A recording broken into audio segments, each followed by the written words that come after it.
नमस्कार दोस्तों, स्वागत है आपके अपने चैनल पर। जैसे आप सभी को पता ही है कि दिसंबर 2023 के बिल्कुल लेटेस्ट पेपर की एक सीरीज़ हम लेके आए थे, जिसमें दिसंबर में जो एग्ज़ाम हुआ है उसके इंपॉर्टेंट क्वेश्चंस आपके सामने है। पूरा क्वेश्चन पेपर है, एग्ज़ाम पैटर्न है, सब्जेक्ट कोड भी आपके सामने है 132 BGC 132। अगर आप BAG कोर्स के अंतर्गत हैं, है ना, BA जनरल आप कोर्स कर रहे हैं, इस BAG कोर्स का नाम आपको पता ही है। अब क्या कर दिया गया है, इस कोर्स का नाम कर दिया गया है BAM, है ना।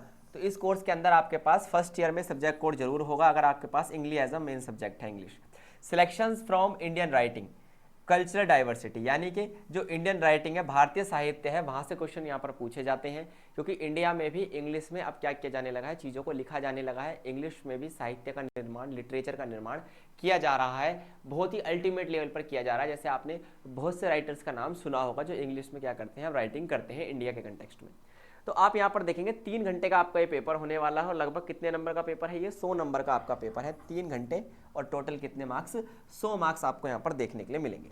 आप यहाँ पर एक चीज और नोटिस करेंगे, ये नोटिस क्या करेंगे, आपके 5 क्वेश्चन आपको करने हैं, लेकिन यहाँ पर एक चीज याद रखनी है, इस पेपर में जो पहला क्वेश्चन होता है दैट इज कंपलसरी। पहला क्वेश्चन कंपलसरी है, पहले क्वेश्चन को आप स्किप नहीं कर सकते। क्योंकि पहले क्वेश्चन की खास बात क्या, देखिए, explain with reference to the context. Reference to the context का मतलब यह है कि जो आपको कंटेक्स्ट दिया गया है, इसके रेफरेंस तक आपको जाना है कि कहाँ से ये लाइंस ली गई हैं, कौन सी पोएम से लाइन ली गई हैं, और इन लाइंस का क्या मीनिंग है ना। जैसे हम कई बार हिंदी में करते थे, मैंने आपको पहले भी बताया, और इसके कई सवाल मैंने आपको कराए भी थे प्रीवियस ईयर में, कि सप्रसंग व्याख्या हम हिंदी में करते थे। वही होता है रेफरेंस टू द कंटेक्स्ट, कि जहाँ से ये पंक्तियाँ ली गई हैं उन्हीं पंक्तियों क्या करना है, यहाँ पर इलेबोरेट करना है। और एक बात याद रखना, ये सबसे मोस्ट रिपीटेड है। ये स्टैंजा जो आपके सामने है ना, पहला स्टैंजा, ये जो पहला स्टैंजा है ये मोस्ट रिपीटेड स्टैंजा है ना। I am this one, I am nothing, है ना। ये वाला जो स्टैंजा है रिपीटेड है, इंपॉर्टेंट है, हो सकता है इस बार भी ये छपे। I am neither fire NOR air, I not know who I am, neither I know the secrets of the religion. तो नाइदर नोर वाली जो कविता है ये बहुत ज़्यादा फेमस है, पिछले 4 साल में 3 से 4 बार रेफरेंस टू द कंटेक्स्ट में आ चुकी है, और इसे मैंने सोल्व भी कराया है। आप प्लेलिस्ट सेक्शन में अगर जाएंगे, अगर आप प्लेलिस्ट सेक्शन में जाएंगे हमारे, तो प्लेलिस्ट सेक्शन में आप ये कोड क्या करना है, आपको सर्च करना है अपना BEGC 132। जब इस कोड को आप क्या कर लेंगे, अपना सर्च कर लेंगे, तो वहां पर आपको बहुत सारी हमारी कॉन्सेप्ट क्लासेस मिल जाएंगी। उन्हीं में से एक क्लास में मैंने आपको ये कवर कराया है। डन दोस्तों, चलिए आगे बढ़ते हैं। तो यहाँ पर टोटल आपको ऐसे स्टैंजा कितने दिए जाएंगे, 5 दिए जाएंगे, जिनमें से केवल आपको कितने करने होंगे, 4 करने होंगे।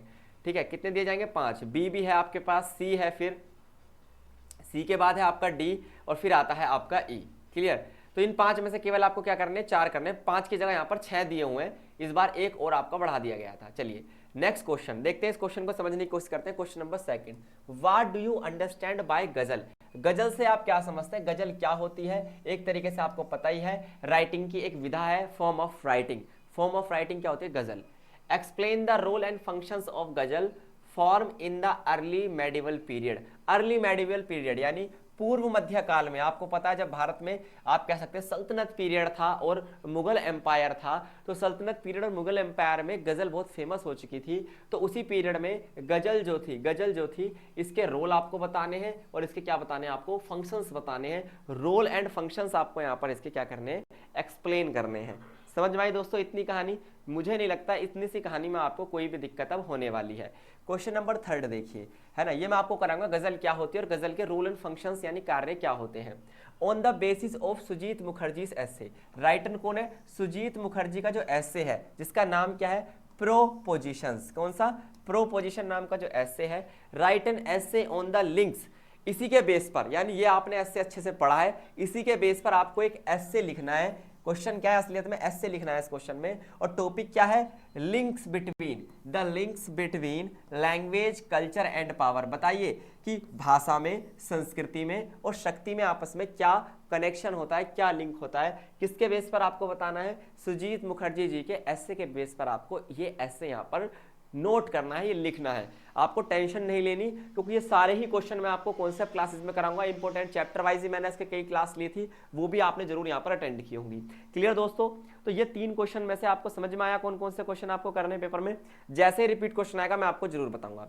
जैसे ये क्वेश्चन मोस्ट रिपीटेड क्वेश्चन है, जो अगला क्वेश्चन आया है ना, अगला क्वेश्चन मोस्ट रिपीटेड है। पूछे क्यों, क्योंकि व्हाट आर द सिमिलैरिटीज, कौन कौन सी समानताएं हैं सूफिज्म में और कौन सा भक्ति मूवमेंट में। दोनों में सिमिलैरिटी है, दोनों ही क्या थी, भारत में धर्म प्रचार प्रसार के लिए थी, दोनों ही धर्म सुधार के लिए थी, समाज सुधार के लिए थी, ब्राह्मणिज्म के खिलाफ थी, और दोनों में ही आप कह सकते हैं कि दोनों में ही कहीं ना कहीं संगीत की बात होती है। दोनों के प्रचार का तरीका क्या था? म्यूजिक। ठीक है, give examples from the mad lover.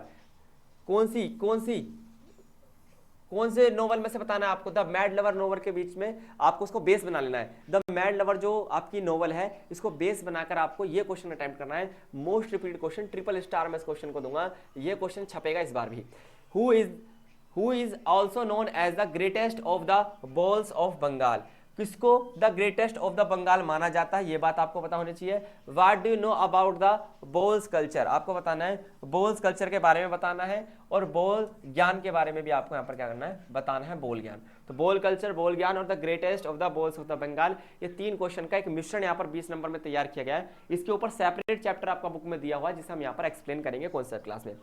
ये हो गए आपके 5 क्वेश्चन। क्वेश्चन नंबर 6 की बात करते हैं डायरेक्ट। क्वेश्चन नंबर 6 क्या कहता है आपका? देखिए, what do you understand by the term Dalit voices. Important question plus most repeated question, triple star में इसको दूंगा, क्योंकि दलित का मैं आपको पढ़ा भी चुका और मैंने कितनी बार कहा, दलित का क्वेश्चन हर बार आ ही रहा है। तो what do you understand by the term Dalit समुदाय, है ना, जो दलित समुदाय होती है, दलित लोगों की आवाज होती है, जो दलित लिटरेचर के थ्रू बाहर आती है। किसके थ्रू आती है? दलित लिटरेचर के थ्रू आती है।